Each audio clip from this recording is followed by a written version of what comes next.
अस्सलाम वालेकुम नाजरीन, आपका मेज़बान यासिर शामी आपकी खिदमत में हाजिर है और आप देख रहे हैं डेली पाकिस्तान फेसबुक लाइव। पूरी दुनिया से जिन लोगों ने डेली पाकिस्तान के पेज पे हमें ज्वाइन किया है उन्हें खुशामदीद कहेंगे। इस वक्त मौजूद हूँ मैं तहरीक लब्बाइक या रसूलुल्लाह की सियासी विंग तहरीक लब्बाइक पाकिस्तान के सरबरा और तहरीक लब्बाइक या रसूलुल्लाह के भी सरबरा अल्लामा खादिम हुसैन रिजवी साहब के साथ, जो कि कल लाहौर से इस्लामाबाद तक लॉन्ग मार्च करने जा रहे हैं और इनके क्या मुतालिबात होंगे, क्या हिकमत अमली होगी, वो इन्हीं से बराह रास्त हम पूछेंगे।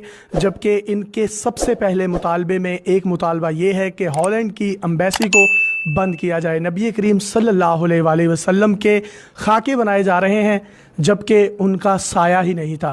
जिसका साया नहीं उसका खाका कैसे बन सकता है, और उम्मत मुसलमान का, मीडिया का इसमें ख़ुसूसी तौर पर क्या किरदार होना चाहिए था, क्या किरदार है, ये तमाम तल्ख सवालात हम इनसे पूछेंगे और इनसे ये भी आज जानने की कोशिश करेंगे कि ये इनका लॉन्ग मार्च धरने में कन्वर्ट होता हुआ दिखाई देगा या हुकूमत अगर इनको रोकती है, मुज़ाहमत करती है, इनको इस्लामाबाद तक नहीं पहुंचने देती तो फिर भी इनका एहतजाज या लॉन्ग मार्च जो होगा ये पूरा मन होगा या नहीं। अल्लामा साहब बहुत शुक्रिया। सबसे पहले जो आपसे सवाल है वो ये है कि जो खाके बनाए जा रहे हैं ये आपका मसला नहीं, ये पूरी उम्मत मुसलमान का मसला है, हमारा भी मसला है। तो इसको आप किस तनाजुर में देखते हैं? पहली हुकूमतों को इसके ख़िलाफ़ कोई करारदाद या OIC में इसके ख़िलाफ़ कोई आवाज़ नहीं उठानी चाहिए थी?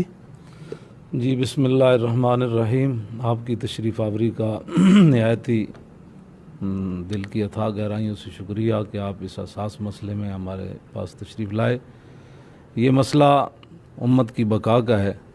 इमाम मालिक अलैहिर्रहमा से हारून रशीद ने जब पूछा था तो फरमाया मा बकाउल उम्मत बाद शत्म नबिया, कि अगर हुजूर के ख़िलाफ़ बात हो, हुजूर की उम्मत बदला न ले तो फिर सारी मर जाए। ज़िंदा रहने का उसे हक़ नहीं है। तो उम्मत अगर ज़िंदा रहना चाहती है तो फिर पूरी उम्मत को खड़े होकर हॉलैंड के गुस्ताखों को रोकना होगा और उसमें एक आम मुसलमान से लेकर हाकिम वक्त तक सबकी ज़िम्मेदारी जो है वो बराबर है और सबको काम करना चाहिए इसमें। अच्छा, अब बिजनेसमैन भी पैदा हो रहे हैं, फ़ौजी भी पैदा हो रहे हैं, डॉक्टर्स, इंजीनियर्स भी पैदा हो रहे हैं। क्या माए नूरुद्दीन जंगी नहीं पैदा कर सकती? असाज़ा नूरुद्दीन जंगी नहीं बना सकते? जो कोई भी उठता है और नबी करीम सल्लल्लाहु अलैहि वसल्लम की शान में गुस्ताखी कर देता है, नाउज़ बिल्लाह, तो ऐसे ओछे हथकंडों से हम किस तरीके से निपट सकते हैं? कोई हिकमत अमली है आपके पास? ये जो आपने बड़ा हसास सवाल किया, ये तो यही है कि इकबाल कहता है दीन गर्दत पुख्ता बेआदाब इश्क, दीन बगीर सोबत अरबाब इश्क, कि दीन जो है वो अरबाब इश्क से जब सीखेंगे तो फिर वही नूरुद्दीन जंगी की बातें बताएंगे ना। और जब दीन आप रोटी कमाने वालों से सीखे तो वो रोटी का ही दर्स देगा ना। इकबाल कहता है खिश्तरा में हमारे अव्वल काजमी याद हुए बत बाबच्चा शाहीन याद, कि हमारा जो मेमार था उसने पहले ईंट ही टेढ़ी रखी है और शाहीन बच्चों को बतखों का सबक पढ़ाया कि आप इतने लंबे सफ़र करते हैं रोज़ी के लिए तो आप सुबह गटरों के अंदर अपना मुंह डालें और वहाँ रोज़ी खाएं। इकबाल कहता है जब शाहीन बच्चे को आप बतखों वाली आदतें बताएंगे तो फिर शाहीन बच्चा जो है वो नोए सुपर को तो नहीं लाता निगाह में, तो फिर तो वो गटरों के अंदर ही फिरते रहेंगे ना सारी ज़िंदगी। तनख्वाह कहाँ से बड़ी मिलती है, 2 नंबरी कहाँ से करनी है, 2 नंबर माल कैसे बेचना है। तो वो थे कि नूरुद्दीन जंगी ने जिसको साथ रखा सलाहुद्दीन अयूबी, मरने के बाद उसके घर कफन के पैसे भी नहीं थे, मुसलमानों ने चंदा करके सलाहुद्दीन अयूबी को दफन किया।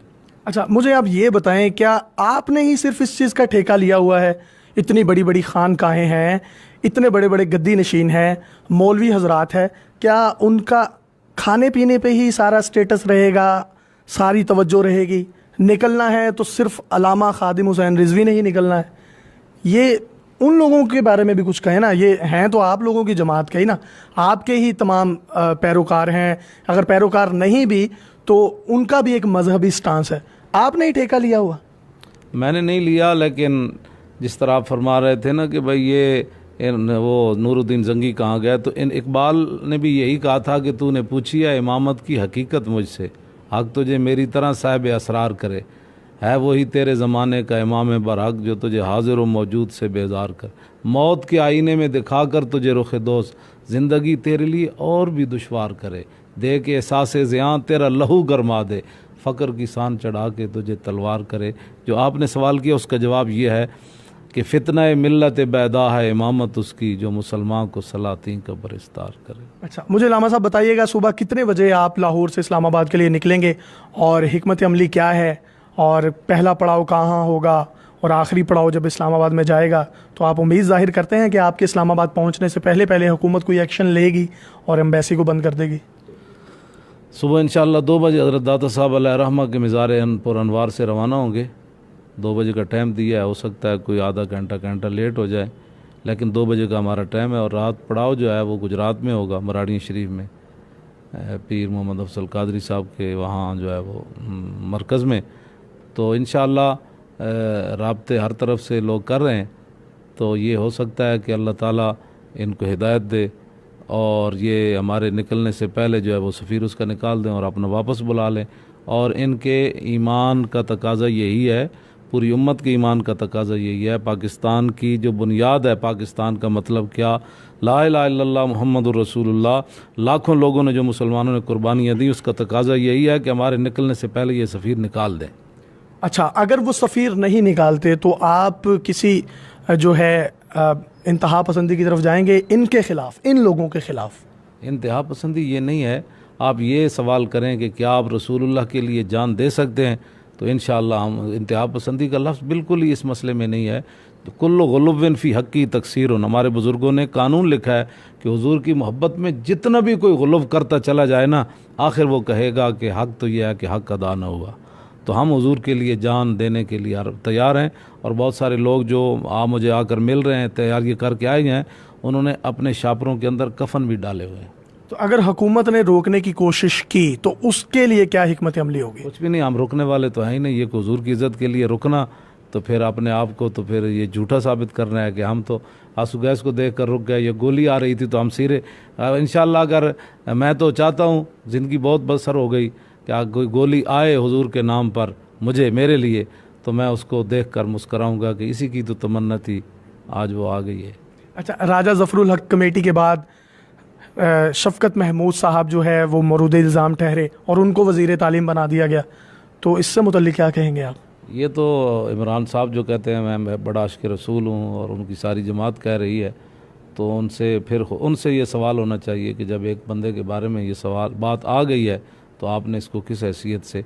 वो ये कहते हैं कि हमें बहुत सारे मशाइख और उलमा ने इनको जो है वो साफ़ करार दे दिया है। तो वो मशाइख और उलमा क्यों नहीं निकलते ख़त्म नबूवत के मसले पर? तो इसीलिए नहीं निकलते कि वो उनके अपने अपने मफादात हैं। वो अगर कुव्वत फ़िरऔन की दरपर्दा मुरीद, लानत है वो कौम के हक़ में कलीमुल्लाह। तो वो कुक्कड़ खा रहे हैं तो आप भी कुक्कड़ खा लें। जी, हमने तो फिर कलमा जो पढ़ा है, तो कलमा पढ़ने के बाद तो हुज़ूर ने फरमाया मोमिन की मिसाल उस ऊँट की तरह है जिसकी नकेल उसके मालिक के हाथ। दिल दा कलमा हर कोई पढ़दा, ज़बानी कलमा हर कोई पढ़दा, तो दिल दा पढ़दा कोई हो। तो जी, इन्होंने दिल का कलमा पढ़ा है, जबकि मैं इस बात पे डेली पाकिस्तान का पूरा इदारा अलामा खादिम हुसैन रिजवी के साथ है कि ये ख़त्म नबूवत का मसला, खाकों का मसला, कोई भी जो मसला है ये हमारी जानों से बढ़कर है और हमारी जानें भी इन पर कुर्बान हैं।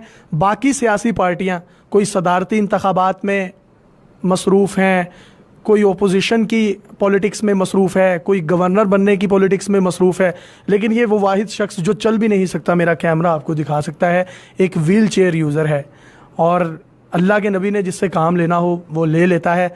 और मुझे खुशी है कि ये शख्स जो चल नहीं सकता, इसने बड़े बड़ों की दौड़ें भी लगवा दी हैं और ये उस मसले पर दौड़ें लगवाई हैं जो हम सब के दीन का और ईमान का हिस्सा है। अल्लामा साहब, अल्लाह ताला आपको हिम्मत दे, हमारे प्लेटफॉर्म से अपने कारकुनों को या पूरे पाकिस्तान के सियासतदानों समेत आवाम को कोई पैगाम देना चाहते हैं तो आप दे सकते हैं। जी, यही पैगाम है, अल्लाह आपकी जवानियाँ सलामत रखे, आप इदारे को भी सलामत रखे। यही पैगाम है कि इस मसले में मुदाहनत जो है ये हरगिज़ अल्लाह रसूल को बर्दाश्त नहीं है। मैदान ओहद में हज़रत साद बिन रबी को 70 ज़ख़म लगे थे और आखिरी जो है वो सांस ले रहे थे, तो कहा साहबा को मेरा पैगाम दे देना सलाम के बाद कि ला उज़्र लकुम इंदल्लाह युख़लस इला रसूलिल्लाह व मिनकुम ऐनुन ततरिफ़ु, कि अल्लाह के यहाँ एक बंदा भी उज़्र नहीं कर सकेगा कि या अल्लाह मैं एक था तो मैं तेरे नबी की इज़्ज़त पर कैसे पहरा देता। तो फरमाया उस बंदे का अल्लाह एक का भी उज़्र कबूल नहीं करेगा कि भाई तू एक था तो तुझे कुर्बान हो जाना चाहिए, तो तू क्यों नहीं मरा हुज़ूर की इज़्ज़त।